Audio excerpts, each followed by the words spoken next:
ஜபம் பண்ணுறது மாலையில் தான் பண்ணணும். எப்படி பண்ணணுங்கிறத நம்ம எல்லாரும் தெரிஞ்சுக்கணும். நம்மளுடைய பிஎம் மோடிஜி அவர்கள் மாலையை எப்படி ஜபம் பண்ணுறாருன்னு அவர் கங்கையில் ஸ்நானம் பண்ணி ஜபம் பண்ண வீடியோவை பார்த்தா தெரியும். இந்த விரலை வச்சுண்டு நடு விரலில் இப்படி உருட்டுறார் மோடிஜி. ஏன்னா இந்த விரலை சேர்க்கக்கூடாது. அங்குஷ்ட தர்ஜனீயோக ராட்சசி முத்ரிகா பவேத்துன்னு இருக்கு.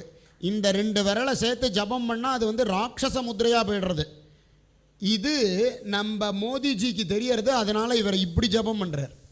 அந்த மாலையை ஜபம் பண்ணிகிட்டே ஸ்நானத்துக்கு அவர் இறங்குறார். இறங்கி ஏறுறச்ச மாலையை எப்படி ரிட்டர்ன் பண்ணுறாருன்னா, மேருவை தாண்டக்கூடாது. மேருன்னா அந்த குஞ்சலம் இருக்க பத்தேலா மணி, அதை தாண்டக்கூடாது. ரிவர்ஸில் எடுத்து ஜபம் பண்ணுறார் மோடிஜி. அந்த மாதிரியான தார்மீகமான